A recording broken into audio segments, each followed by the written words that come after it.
All right, ladies and gentlemen, this is our sixth presentation. And this week, what we're going to be talking about is the periodic table of elements. All right, last week we started talking about how to draw simple atoms, and I started talking a little bit and dropping hints about um, how you can draw a perfect atom or the right way to draw an atom based off of looking at the periodic table of elements. And so this week, what we're going to do is we're going to go over and talk about what kind of information can you gather just by looking at the periodic table of elements. So the periodic table of elements looks something like this. Now this one's color-coded, just like the one on the wall is, that you can see. I like the way this one is color-coded a little bit better.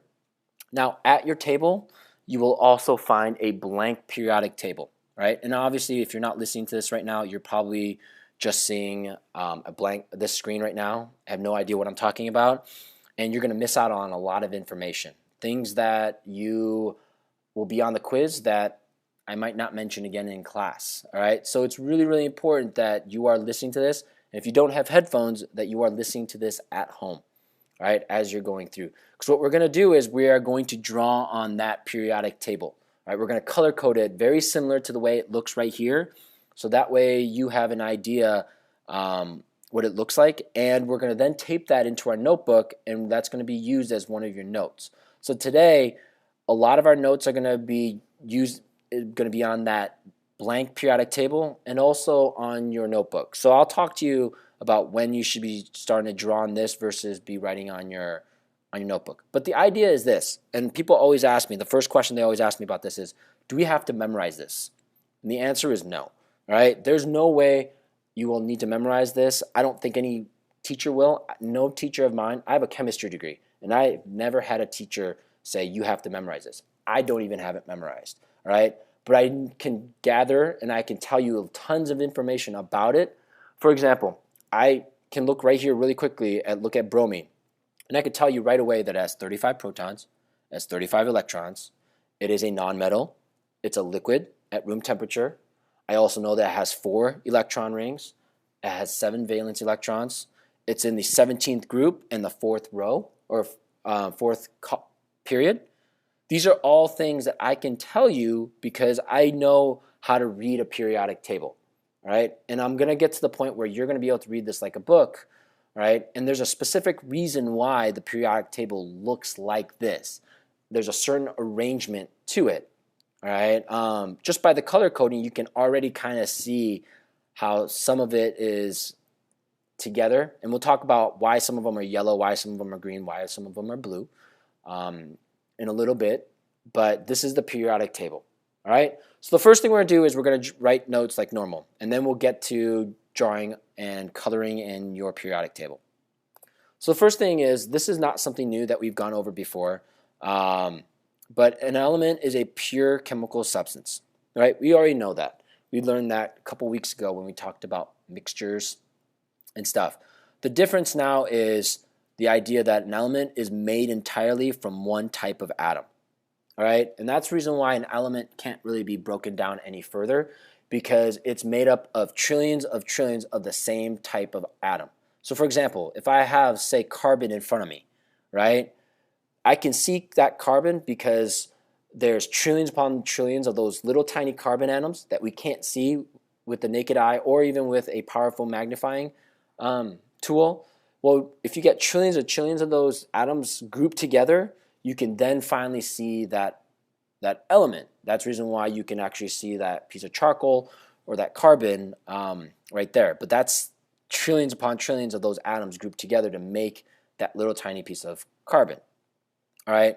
Now, like I said again, the periodic table is set up in a way that it creates patterns and it creates trends. And that's what we're going to be talking about in this week. All right. Now, before we start getting to the trends and stuff, you actually need to know how to read each square. And why is it that I was able to rattle off all that information about it is because I know how to read the square. Now, the first thing that you should be able to read, and this is the most important number, is the atomic number. Last week we learned that the atomic number, it gives that atom its identity. All right?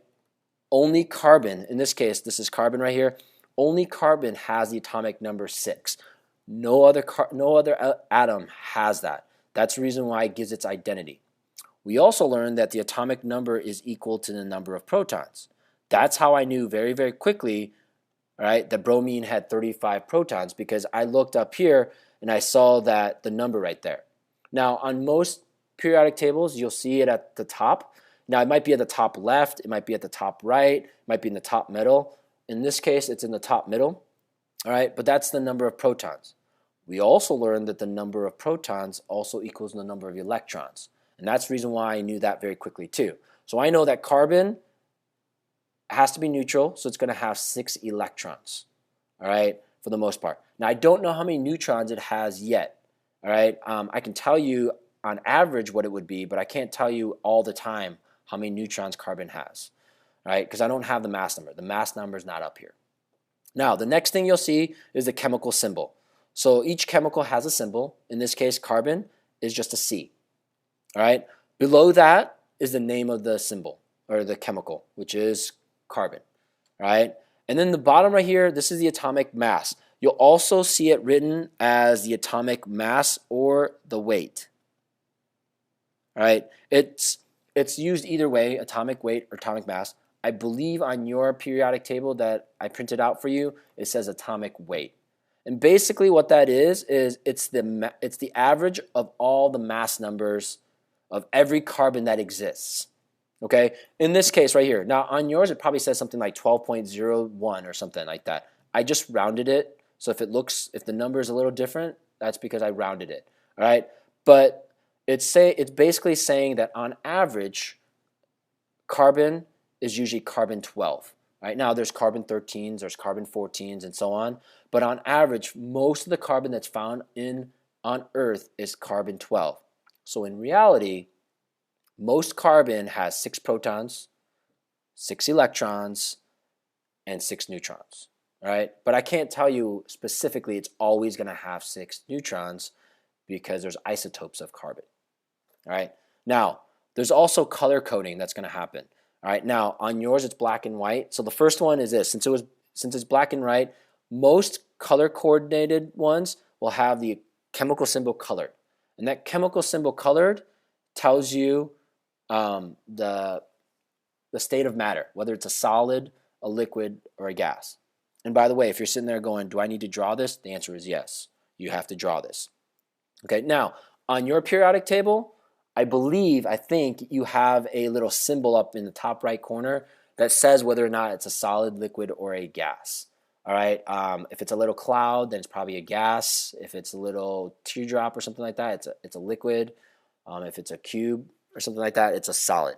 Okay, that's kind of how the notation usually happens on a black and white one. On the internet, luckily, you usually have it on color, so you'll see a lot of that. You'll also see the background color tells you information too. It tells you if it's a metal, a metalloid, or a non-metal.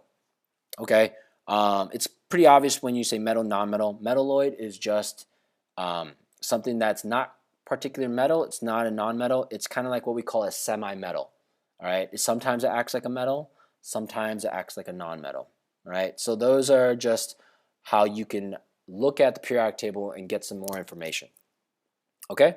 So now let's, before we get to the actual periodic table, another thing too that as a reminder is this. When writing out the chemical symbol, it's very important that you understand what needs to be capitalized and what doesn't need to be capitalized. All right? Because here's the thing. Whenever you capitalize a letter, it means new element. So for example, if I wanted to write nickel, this is the proper way of writing nickel because nickel has a chemical symbol of Ni. But it's very important that you understand it's capital N, little I.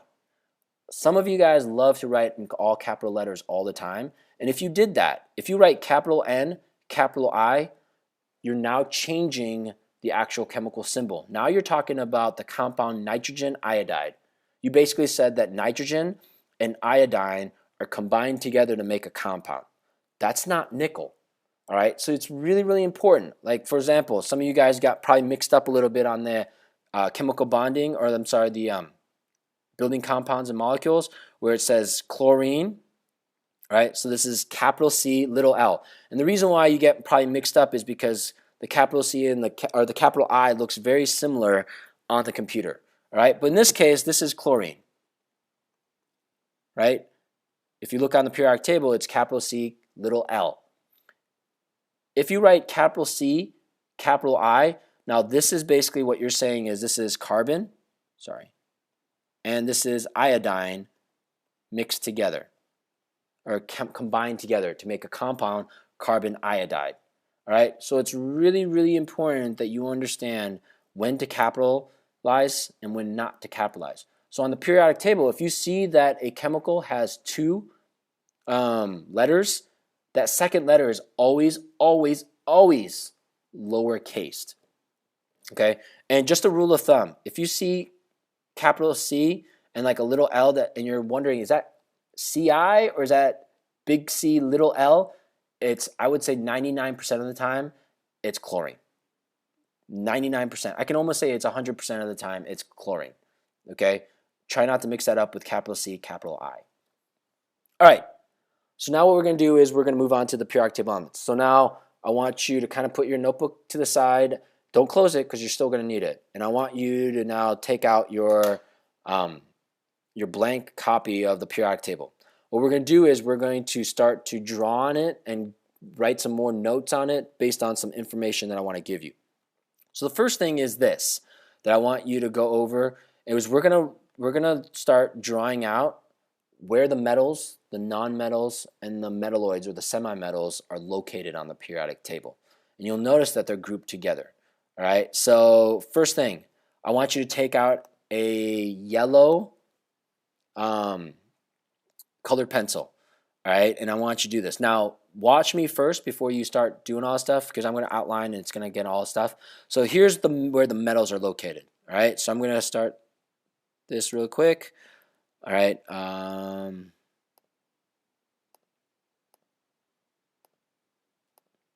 we go. All the way across here, all the way up, and all the way across.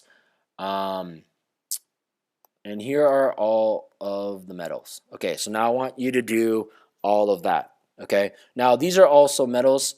We're going to skip these guys right now, the lanthanides and actinides, because it really doesn't matter. If you really, really, really, really want to know what these things are, these are also not metals, right? So we can do that as well if you want to. All right, so these are all metals.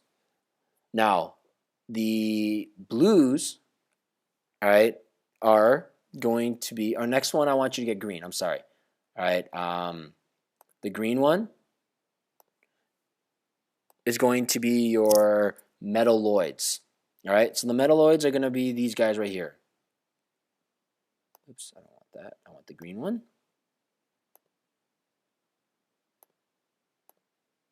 And what you'll notice is on yours, you'll see this kind of like step right here. And this step tells me which ones are actually my metalloids. All right, these little bit darkened in areas, you'll notice that I am going right around like the staircase. Right, when I go like this, these are my metalloids. Right here. Okay. Now, if I really, really want to do something like this, I would probably make a legend. Right? So right now, I'm probably going to make a little legend that has a little green box. And I'm going to type in right here, this is a metalloid. Let's make this smaller. So let's make I'm going to make this 28 font. So green is a metalloid. All right. Let's make a yellow box for that's not my yellow box, so I'm going to make that. I'm going to turn that into it. I'm going to make my little yellow box to be my metals. All right, and then the last thing that I'm going to draw is I'm going to draw my non-metals. All right, so in this case, I'm going to take this. I'm going to draw my metals. I'm going to make it blue this time. All right, so take a blue colored pencil, and what I want you to do, okay, let's go back to blue here. And I want you to do this. So I want you to now, and again, when you're drawing this out or like coloring it in, make sure that you're coloring it in so that you don't press too hard that you can't read it, because you're going to have to read this in order to find some information about it. Okay, and let's come over here and lighten this up. It kind of looks purpley, sorry, but it should look blue, right? And if I go here and I do this one as well, hydrogen is also a non-metal, right? And there's a reason why it's over here. I'm not going to kind of go over that right now. But anyway, these are my metals, and if I'm doing this, I'm going to go over here, and oops, I'm going to draw this out. And I'm making my little thing and putting non-metal. Right? So these are just another way of showing my organization of the periodic table, is that I have my color-coded stuff, that I got my non-metals over here on the right side. So that obviously, clearly you can see that all the metals and most of the periodic table is made up of metals. It's all on the left side and most in all the middle. And then it gets into semi-metals right here, metalloids in the green, and then it gets into the non-metals right here. All right, and again, you can kind of see this darkened in staircase. Anything that's basically touching, right, the staircase tells you that it's a metalloid. That's the reason why it's there. Right, it's telling you anything that is on that, touching on that area, is a non-metal, and then it goes to, or sorry, metalloid, and then it goes into a non-metal on the right side over here. Right, hydrogen's the only non-metal that's onto the left side right here. All right, so that's one. So now what I want you to do is now maybe take a blackened in one. So now we're going to go over a little bit more of organization. And so what I'm going to do is I'm going to outline this part right here, this black, and I'm going to show you guys the difference between groups and periods. All right. So when you go down a column, this is what we like to call columns, but we also consider this to be what's called groups. Okay, so these are called, and let me just make this black so that we can kind of stay color-coded. These are what's called groups, right? And so if we do that, if I count how many groups that I have, I can just go right here. So I have 1 group, 2 group, 3, 4, 5, 6, 7, 8, 9, 10, 11, 12, 13, 14, 15, 16, 17, and 18. So I have 18 different groups, all right, that I have on the periodic table. Now the other thing is called periods, and I'm going to use a red one to do this one. But when you go across a row, so all the way across like this is what we call a period, all right? And so let me kind of write this out with a red pen so that way it helps.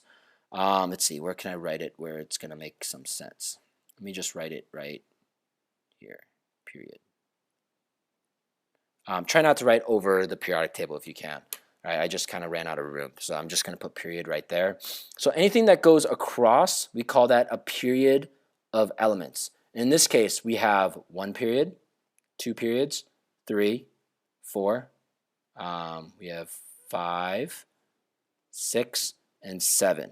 All right, now if you're wondering what are these things doing around here, well, this row right here, this period actually fits right here. That's the reason why it says 57 through 70. They just take these out because they didn't want the periodic table to be too large. All right, but there's 7 different periods inside the periodic table. So yes, this first one, even though there's a lot of empty space in between, this is 1 period. And then this is the second period as you're going through, okay? All right, as you're going through all this kind of stuff. So this is the organization of the periodic table. Now what I'm going to do is I'm going to kind of, because I'm running out of room to write, I'm going to kind of delete all this stuff and then I'm going to write some more. I still want you to continue working on yours with the color coding, but I'm going to outline a few different other ones too. So there's 3 other groups that I want to mention. All right, I'm going to kind of do this. There's three other groups that I want to mention that are very, very important to talk about. The first one, and we've already kind of used it as a group, but that's okay, is this group right here. The one that we already made it as a group. These ones are also called halogens, or I'm sorry, these are called noble gases. All right, these noble gases do not react with anything. All right, so big thing is does not combine with combine with atoms. So noble gases, they don't combine with any atoms. And we'll talk a little bit more about valence electrons and how those valence electrons, they have a certain amount of electrons that makes them never ever want to combine with other atoms. Okay, and then we have over here a next group, and I should have probably used that one, but that's okay. Here you go. The one next to it, these are what's called the halogens. Okay, so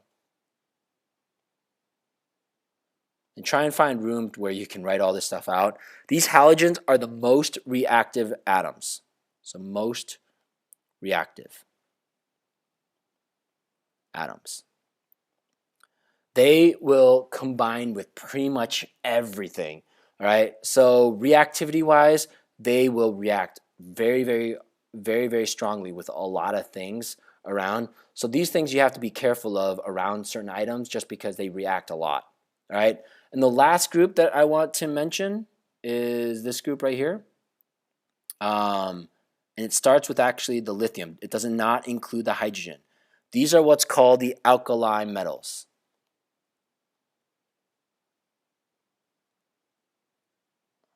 Okay, the alkali metals. And these are the most reactive metals that you'll have. All right, these are the ones that when you put into water, they will react very, very explosively through it. So it's very, very, very, very, very, very, very, very, very, very reactive. And a lot of times these alkali metals will react with these halogens.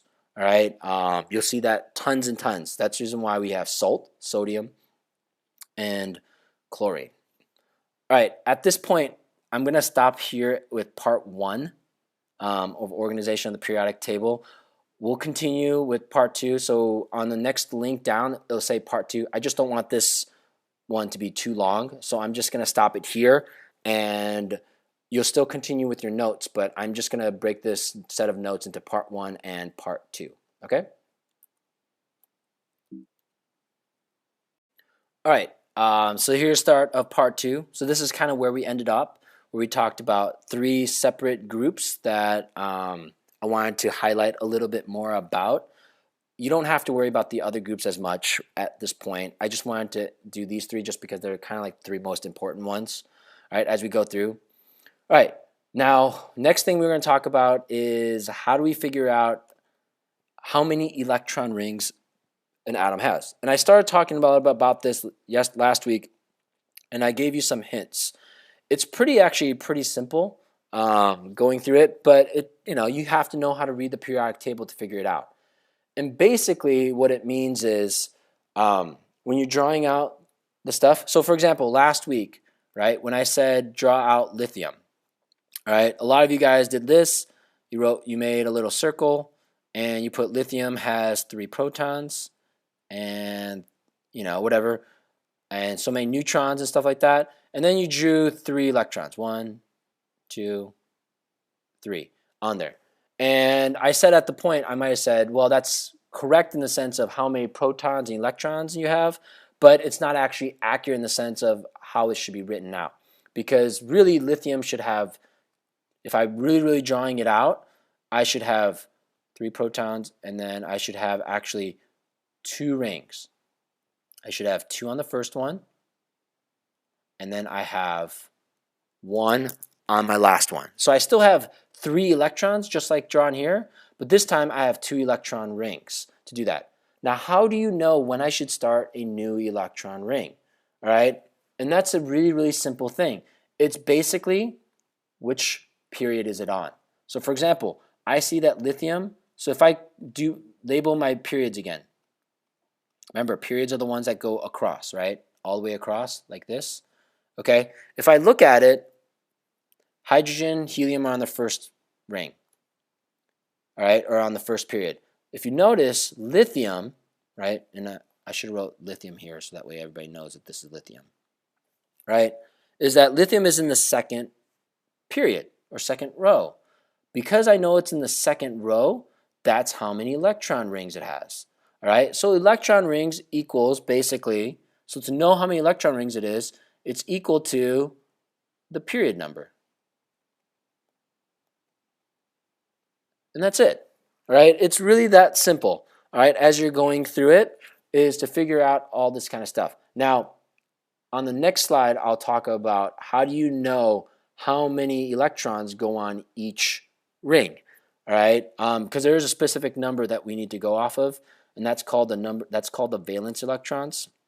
All right, so we'll talk a little bit about that. But the idea is that you know how many electron rings an atom has based on where it is on here. So in other words, if I'm drawing francium, Fr right here, I just count 1, 2, 3, 4, 5, 6. It's in the 7th row, which means that it's going to have 7 electron rings. Right? Here's another one. Let's go bromine right here, Br. Right? Since Br is over here, I'm just going to count. Now this is the hard part because there's nothing above Br in the first one, so a lot of kids make the mistake in going 1, 2, 3. It has 3 electron rings. Remember, the first ring is hydrogen and helium. There's only 2 of them, so like there's that empty space. So you got to count 1, 2, 3, 4. So it has 4. It's on the 4th row or 4th period, so it has 4 electron rings. Okay? All right. Now, this is where we go back into our notebook. All right? So now we're kind of done with drawing on the periodic table. All right? You're going to tape that in at the very, very end after you're done with this. Okay? You're just going to tape it in like you would normally tape in a quiz. Now, these valence electrons are the most important electrons. And they are, right, they are the number of electrons in the outermost ring. All right, that's what we were just kind of talking about in that last one. How do you know how many electrons go in the outermost ring? Well, it's because a ring is full when it has 8 valence electrons, or except for the first ring, which has only 2. And I'll tell you why in a little bit. And hopefully some of you guys kind of figured it out already, why it's only 2 in the first ring, okay, or and so on. And what we do is use the periodic table to identify the number of those valence electrons. Again, you're going to have to look at the periodic table. That's the reason why studying the periodic table this week. Ultimately, knowing the valence electrons, it's super important because it tells us how it's going to combine with other atoms.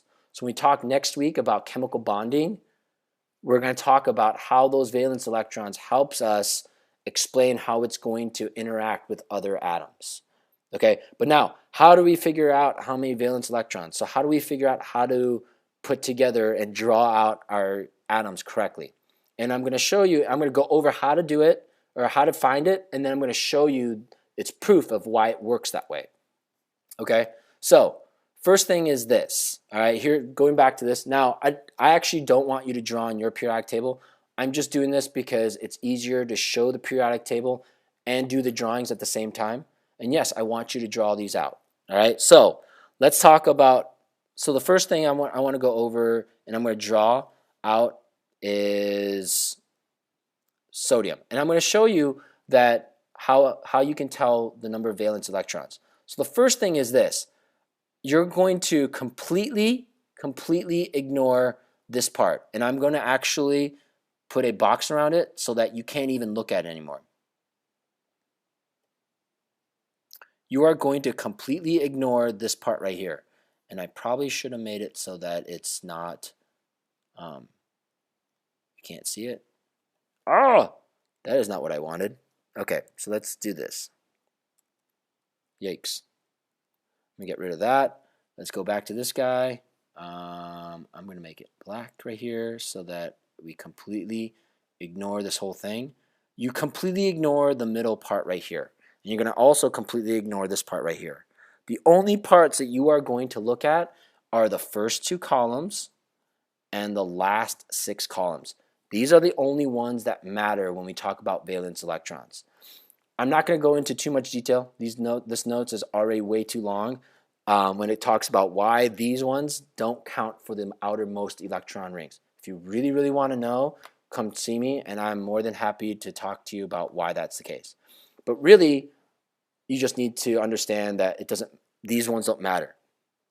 Now, on the last slide, I talked about how a ring is full when it has 8, or in the first ring, it's full with 2. And the reason why that's the case is because if I count, right, and I want you to count kind of with me, 1, 2. If I only count these, 3, 4, 5, 6, 7, and 8. There are only 8 columns that matter. Now, why is it that the first ring only has 2? Well, the reason why is because there's only 1 and there's only 2 atoms on the very first period. That's the reason why there's only 2 valence electrons. That's the reason why that first electron ring gets only 2. If you notice, if I count all the way across, every other one after this has 8. 1, 2, 3, 4, 5, 6, 7, 8. 1, 2, 3, 4, 5, 6, 7, 8. 1, 2, 3, 4, 5, 6, 7, 8. That's the reason why all the other electron rings ends with 8. Don't worry about this last one. This is actually an older periodic table that's actually full all the way to the end right here, all right, as you're going through. So anyway, everything counts to 8. Now let me show you how this works, all right, and let me just give you some proof that this is really actually correct. And I'm going to show you 2 of them on this right here. I'm going to draw it out. So here's beryllium, all right, so I'm going to draw beryllium. Beryllium has what? 4 protons, right? So it has 4 protons, and I'm going to draw 1 ring, right? And if you look, it's on the second row, so it has 2 rings.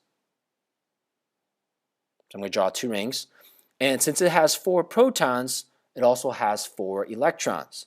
If I do this, 1, right? And let me do this. Let me color code my electrons black right now. 1, 2, and again, the first ring ends with 2. It's full with 2. Then we go 3, 4. If I count now the number of valence electrons, so the outermost electrons, there's only 1, 2. There's 2 valence electrons. Beryllium is in the second column here. It's got 2. Let me do magnesium, the one that's right underneath it, right? So now magnesium, let's go back to this. So magnesium, right, has a 12 protons. So now I'm going to go like this, 1. And if I look, magnesium is 1, 2. It's in the third row. So I'm going to draw 3 rings, right? And since it has 12 protons, it's going to have 12 electrons, right? So let me show you that ultimately when I do this, it's going to come up with 2 valence electrons. It's got 1, 2, and then remember the first ring ends with only 2 electrons. And then we're going to go 3, 4, 5, 6, 7, 8. Now I'm doing it in this kind of order for a reason. 9. I don't expect you to know this right now. 10, 11, 12. If you just get rid of everything other than just look at the last ring, it's got 1, it's got 2. Just like beryllium, 1 and 2. So everything in this column ends up having 2 valence electrons, right? Now if I did this, and I'm not going to do this for time purposes, if I did this for every single column, and if you want to practice, you can. If I did the same thing, if I went to boron and aluminum, you would notice that I would end up with 3 valence electrons in the outermost ring. You would then notice that if I went to here and I did carbon and silicon, I would notice that I would have 4 electrons in the outermost ring. So that means I would have 4 valence electrons. All right. The important thing that you need to understand is that the middle elements, called the transition metals, don't matter when you're talking about valence electrons. So this is how I count how many valence electrons I have. And again, next week, being able to identify your number of valence electrons is going to be very, very important, because when we start talking about chemical bonding. All right, and then the last column right here, they have 8 valence electrons, so I would actually end up having a full outer shell at the end, except for helium. Helium would only have 2, since there's only 2 atoms on this row right here. Okay, all right. Now, this is your turn. I want you to use this chart, copy it down, and then I want you to find all the information using the periodic table. I want you to find out what's chemical symbols, all this stuff that you can figure out about each one. Okay, so I'll give you guys a few minutes to do that, to go over it and figure out all that information. Okay.